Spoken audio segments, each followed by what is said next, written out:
Everybody, this is Kelly of Rojo Chief Clothing, and I'm here to talk to you guys today about the Moors. Okay, now you see this image here. It looks familiar, and this is on page 199 of the book Sex and Race Volume 1 by Joel Augustus Rogers, also known as J.A. Rogers.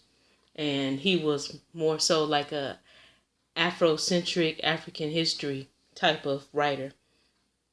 And based on this, as you see here, number one, you see this man here is of African descent. You see this lady here. She's probably also of African descent, but she's more on the light skin side of things. What they would consider it as more so like maybe like a mulatto. And then I'm trying to make it smaller so you guys can see.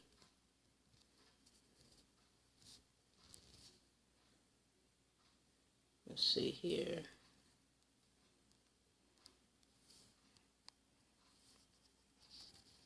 And then here it says one. It says a Negro Norman knight and his lady. Now when they're talking about Norman, they're talking about Normandy. Now Normandy used to be a part of France.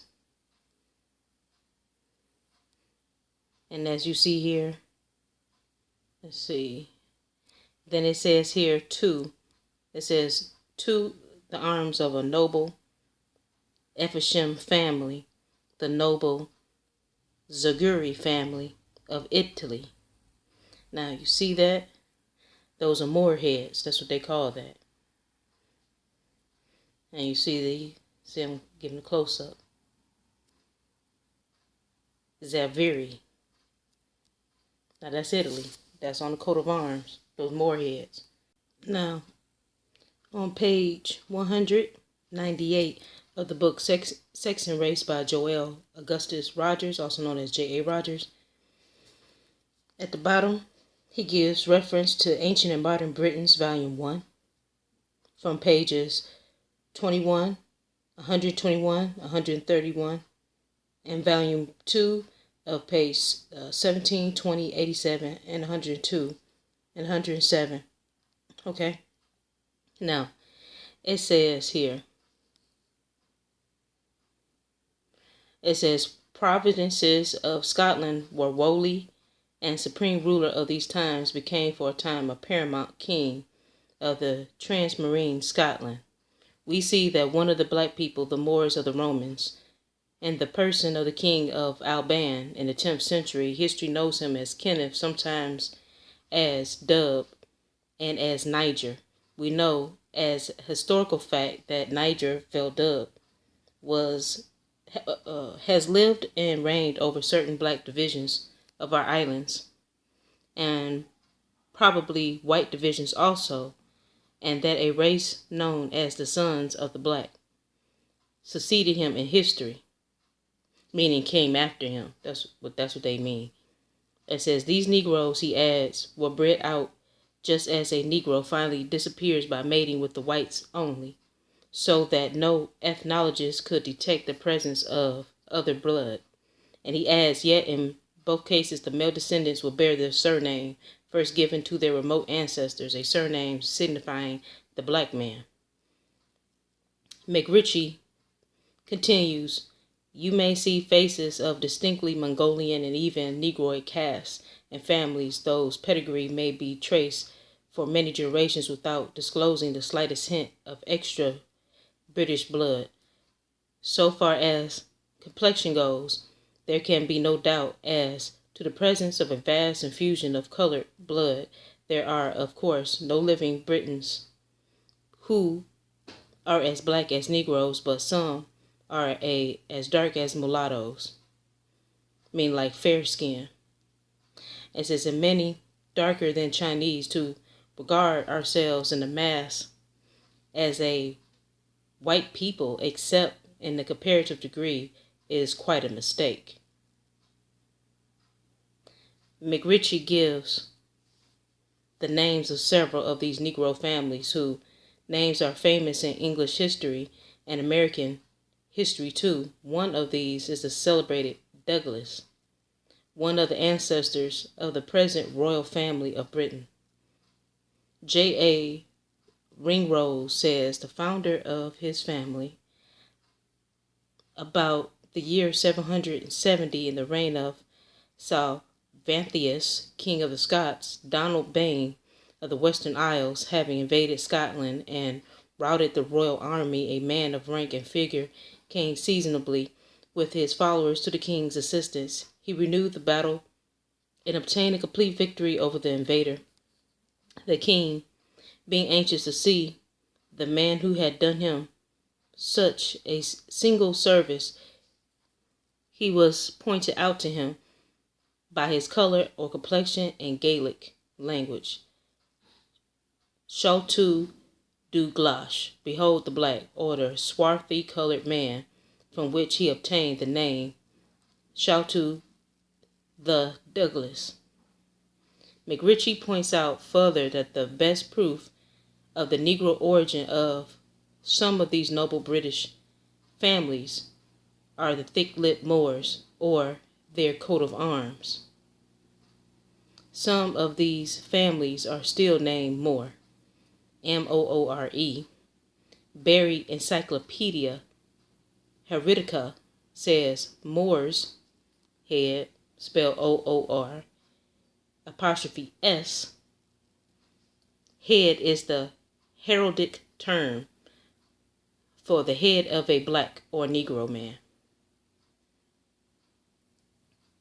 Grand Mason believes the Moor's head originated in the Crusades and also in memory of certain armies against the Moors of Europe. But McRitchie says that this does not sufficiently explain it, since there were black peoples domiciled in Scotland, where moreover some of the bearers of the insignia of the Moor's heads are named Moor, Moore. So in other words, what he's saying is that you had people that was already in Scotland that probably descended from the Moors, and that's why their name was Moore, like as in Kenya Moore. That's a royal family, okay, in Europe. And he was basically saying that there were Scottish people there, McRitchie, that's what he was saying. But then another man was saying that it could have been because of the Crusades and how the Christians were against the Moors because the Moors were Islamic. So that's just context on that.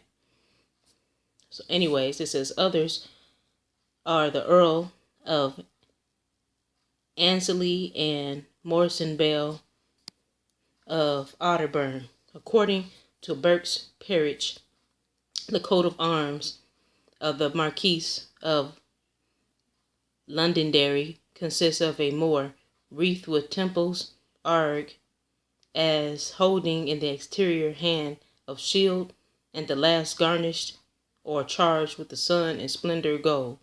Bearers of similar coat of arms are the Earl of Newburgh, Viscount Valtinia, whose family is related to Amsley, and whose arms bear a Moorish prince in armor, and Baron Whitburg. The Scots, in their earliest chronicles, claim descent from the Egyptians and the Greeks.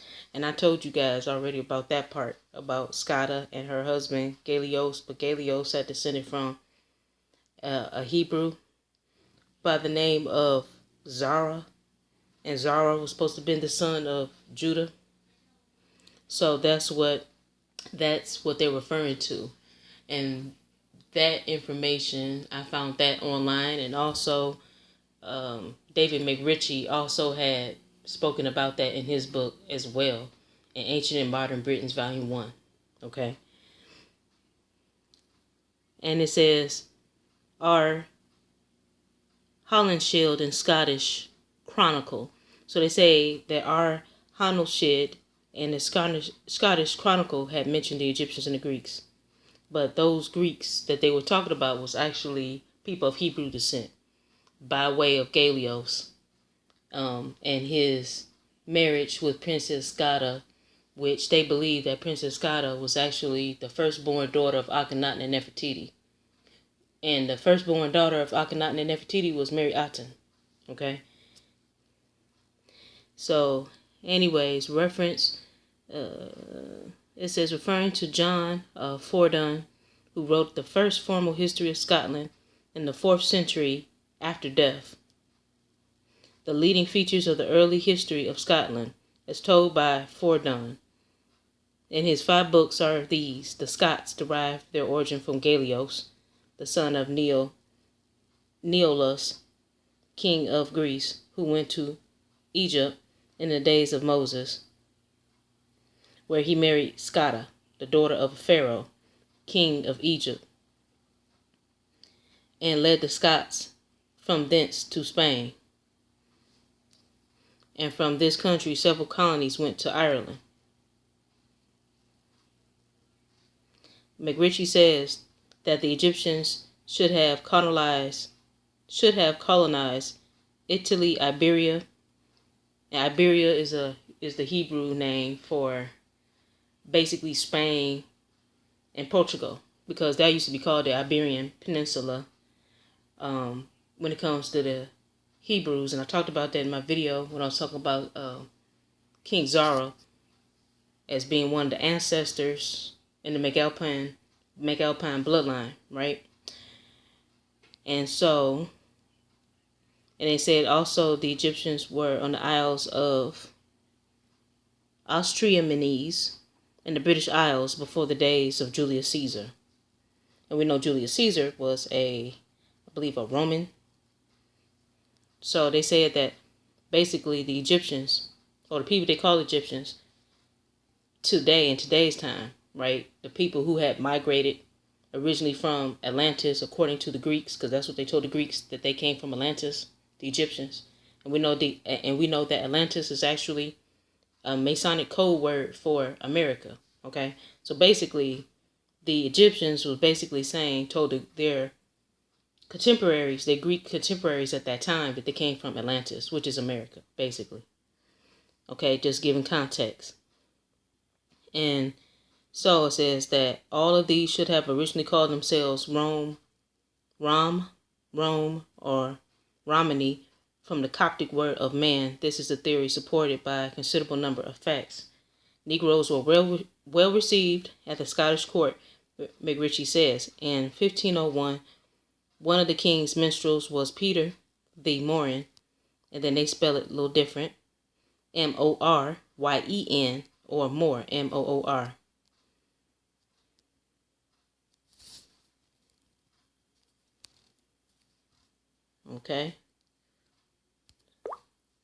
Okay, now this is page 202 of the same book, Sex and Race, Volume 1, by Joel Augustus Rogers. And it says, white girl, his hands on her breast, and rakes progress. A Negro girl appears among the white prostitutes. She may have been Harriet, one of the most notorious creatures of that time. The mixing of whites and blacks went on apace. Shakespeare devoted 2 of his plays to it, Titius, Androcetus, and Othello.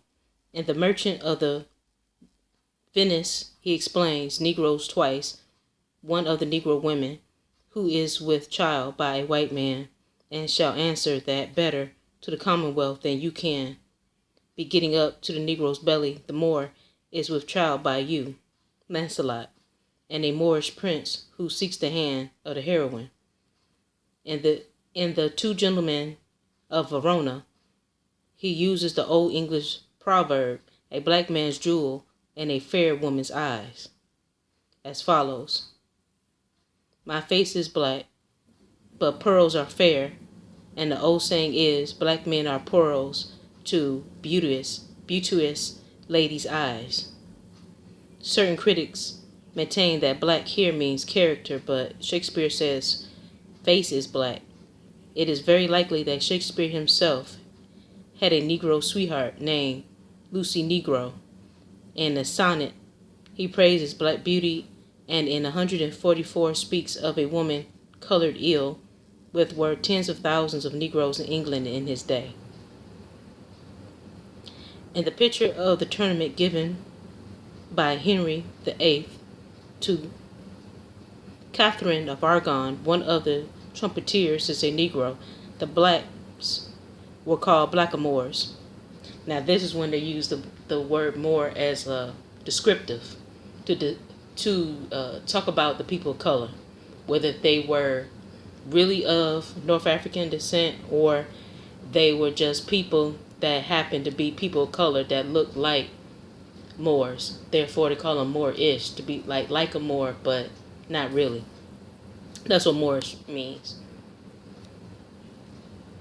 And people that would have been considered people of color back then in those days would have been people that were considered as Egyptians, people that were considered as Hebrews, also would have been considered as Moorish, even though their lineage came from, different parts of the earth, different regions. So, anyways, it says Dr. Samuel Johnson had a Negro servant and favorite, Ferris Barber, to whom he to whom he left all his property, who was very popular with the women. Johnson said of him, Frank has carried the empire of Cupid further than most men. Another black Don Juan of his period was Sabis, the son of a Negro slave of St. Kitts, West Indies, who adopted the rich Duchess of Queensberry. Sabis was one of the most accomplished swordsmen and writers of his time and a violinist of distinction. According to Henry Angelo, he became one of the most conspicuous dandies of London. He frequented the opera and sported a fine horse and groom in the Hyde Park and became the member of fashionable clubs and generally cut a figure. Garrick and Chardin, famous actors, gave him lessons in elocution and were especially pleased with his unassuming ways. For his host of feminine admirers, he wrote gay sonnets, meaning gay at that time, happy, it meant happy, to set his music. Okay.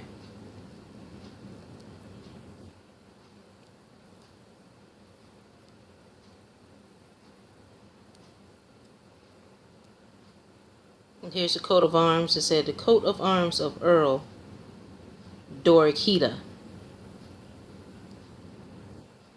Number 2 is a picture of Jacob Captain. And then this other picture is of a man named Gustavus Vast.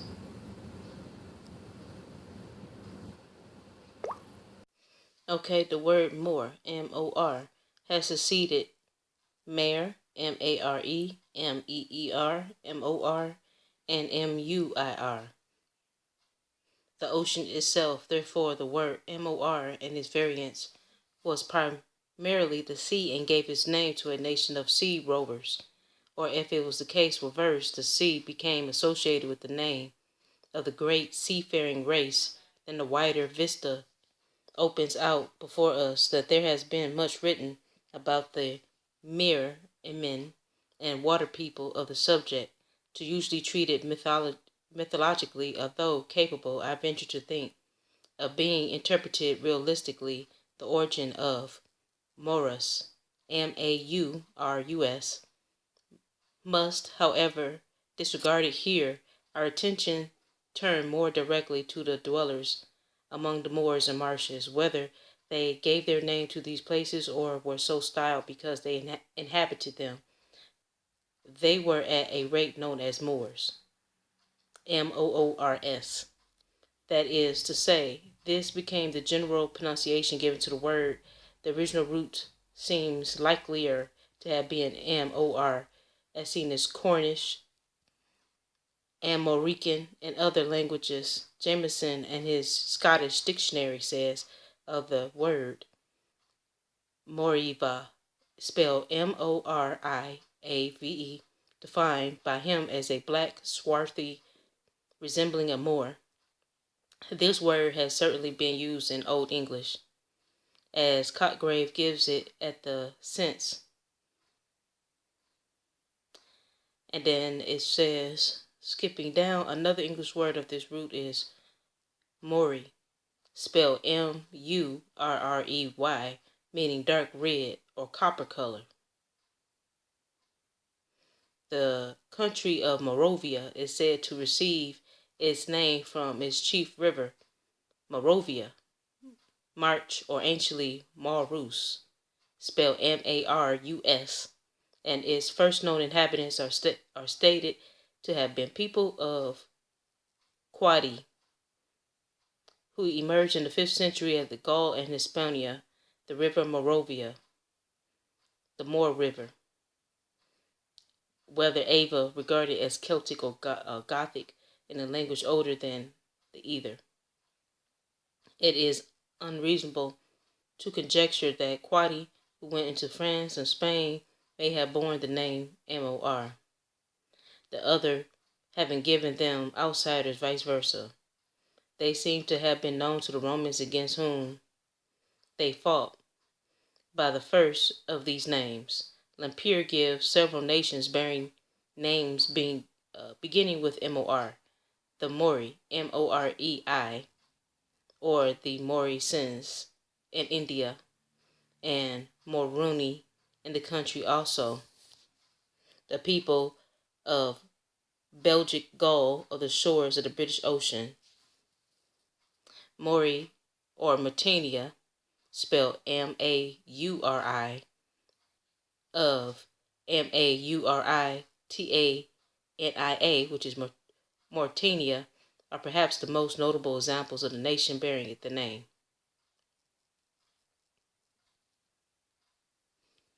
Okay, and then I'm going to skip down. It's talking about Moray. It says Mori men and people of Moray or Moravia. The name Moravia was given to two districts in Scotland, one most important, north-central, and the other southern portion of the country, that the Picts, known to Romans as Mori, were finally divided into sections inhabiting these localities. Is a speaking fact that it is well to remember at the juncture that the smaller division in the south had been the name father of the family distinguished in the Scottish history, Murray, spelled Murrays, of Philip Hugh Selkirkshire, whose ancestor Archibald de Moravia was among those who subscribed the oath of fealty to Edward I of England, and in 1296 one of the estates of his clan bore the significant name of the Black Barony, and of course the race of Archibald de Moravia may have been that of an intruding army and not necessarily of the Moravianses, as he was simply Archibald, Lord of Moravia. Sir Charles A. Murray, who fought at Chevy Chase at the same clan, shows the name of modern form. Then skipping down, you see here it says, according to Mr. Skene, a large district of which Loch Ness was about the center, the name of which spells Moravia or Moray. Now, when they talk about Moray, they're talking about, I think that's a title of royalty, like the House of Moray,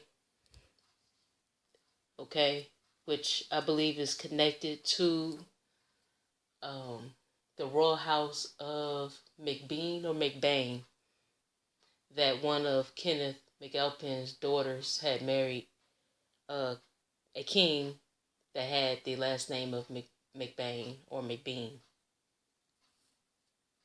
So that's where you see the Moray come in at, or is associated with that clan in Scotland.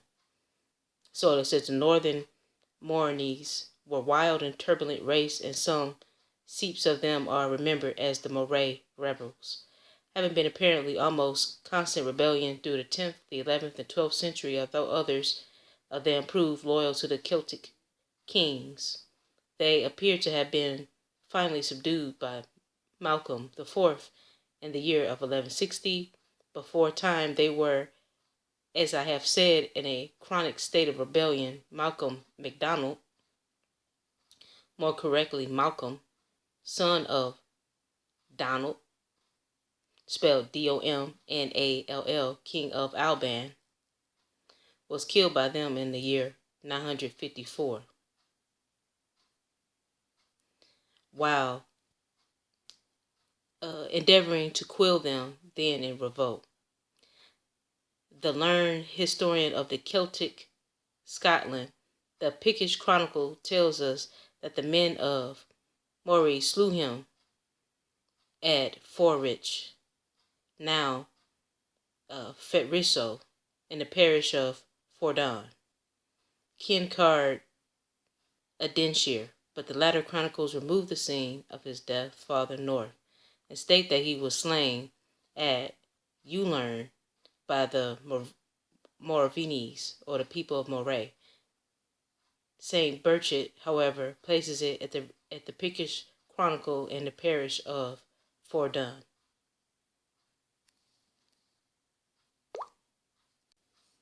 It says here, the dance then, which bears a little resemblance to that of the mixed nation now called Moors, is one of the ancient dances of the country. Sir Walter Scott has this to say regarding considerable diversity of opinions exists respecting the introduction of Maurice dance in Britain.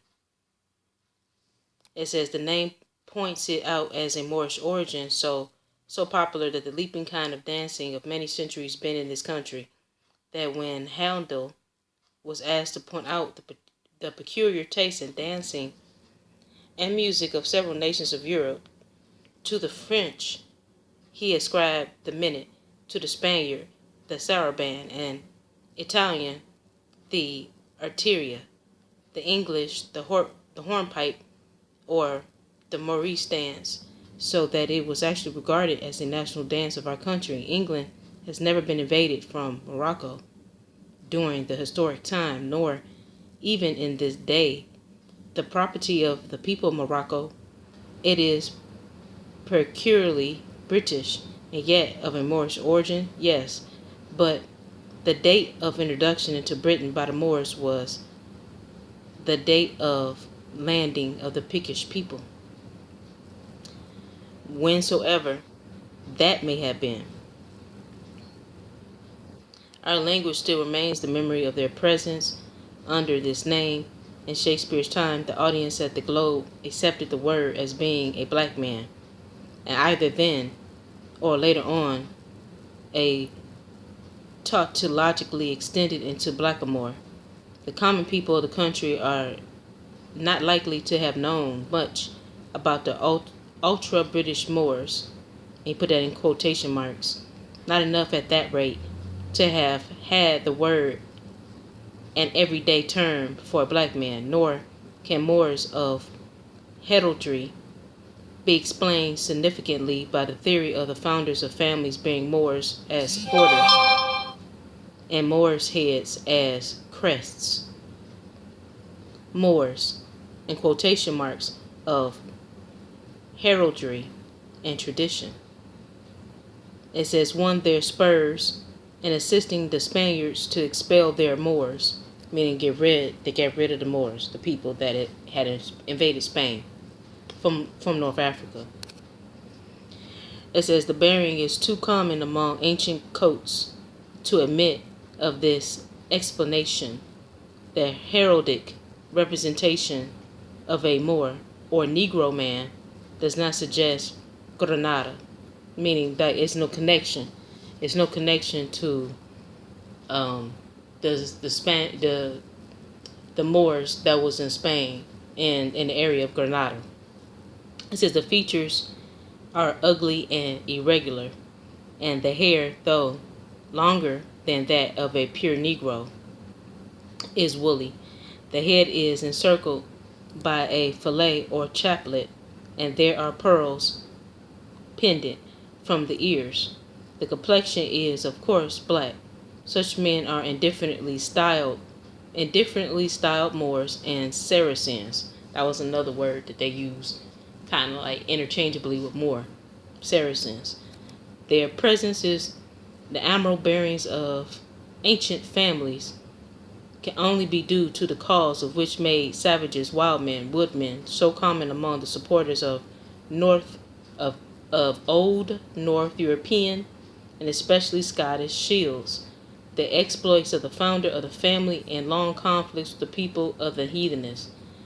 There is yet another form in which the name Moor, Moor, or Moor, Mor, has reached us and is found in Galloway, a province in which the Picts uh, remained until almost recent times, being known as Picts and speaking their language as so lately as the reign of Queen Mary. In the district, the word Maro, spelled Morrow, and there is a tradition of the presence of one in this race living in some part of Galloway at an uncertain period, which has been preserved at McTarget of Gallovidian Encyclopedia.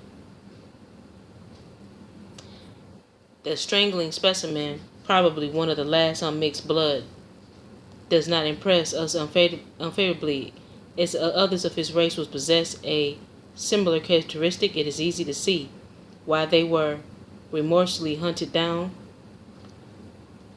He is locally remembered as the Black Morrow, which is coarse Black Moor, or Moray, or Mori.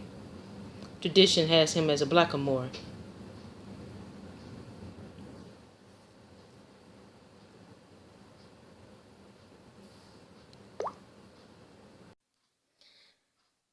Okay, so now it says a Teovotul del Blackamoor, page 161 of Ancient and Modern Britons by David McRitchie.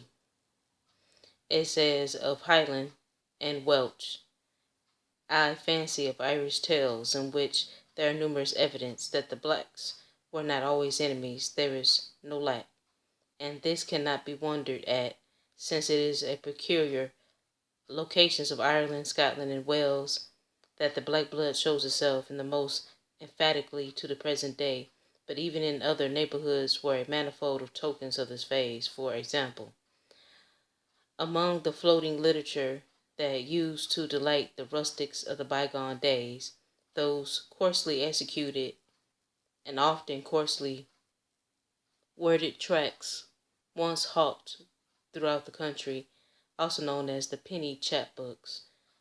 There is one of the sheet which sets forth of us the comical history of simple John and his 12 misfortunes.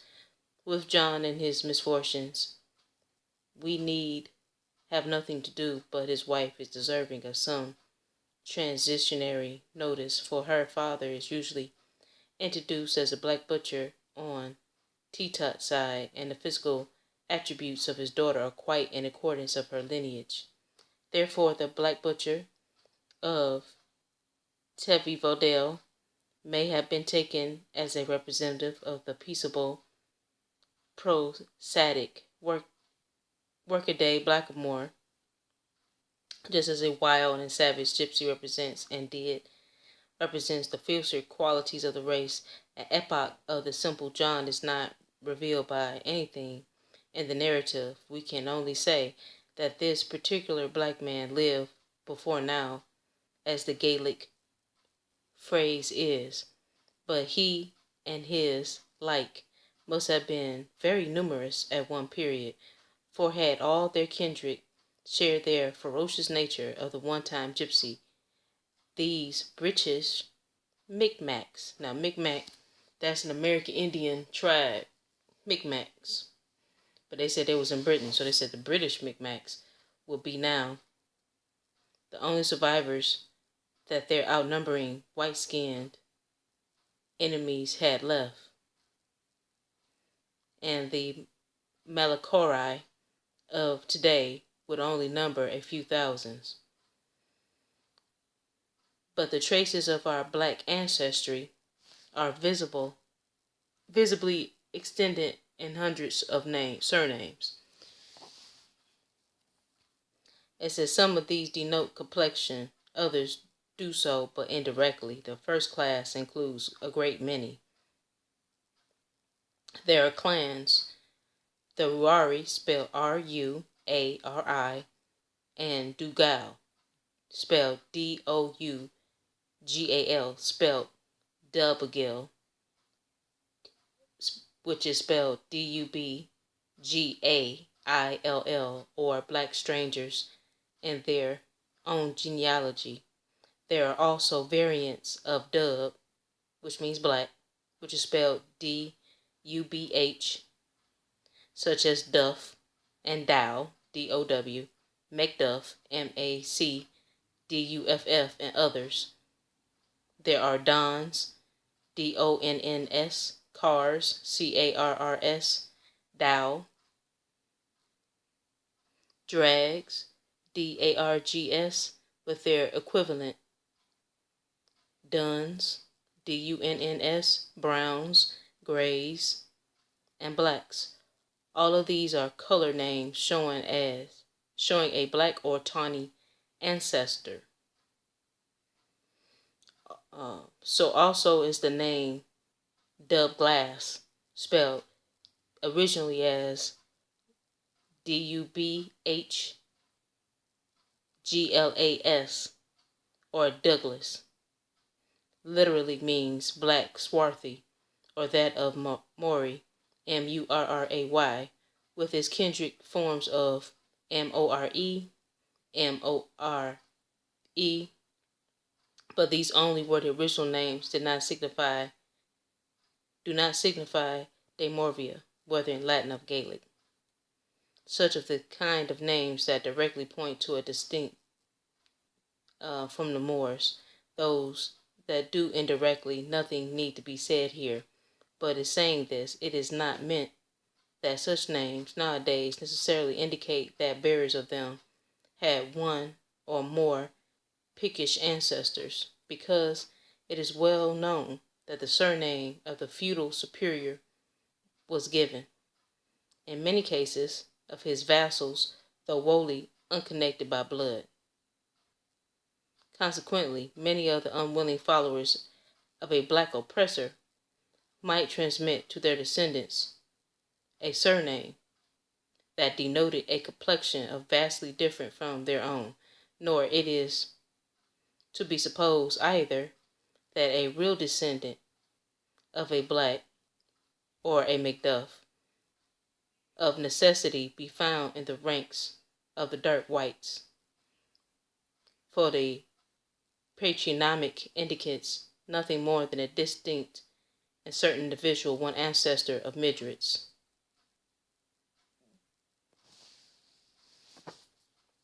Okay, so basically, in other words, what they were saying was that there were nobles or people of royalty, people of high ranking in Scotland, and that they live on through their last names, which is Moor, spelt in different ways, and Dubglass, and Douglas, which is the same family, and Brown and Black, which indicated the ancestor of being either a person of Moorish descent or a person that was a Pict.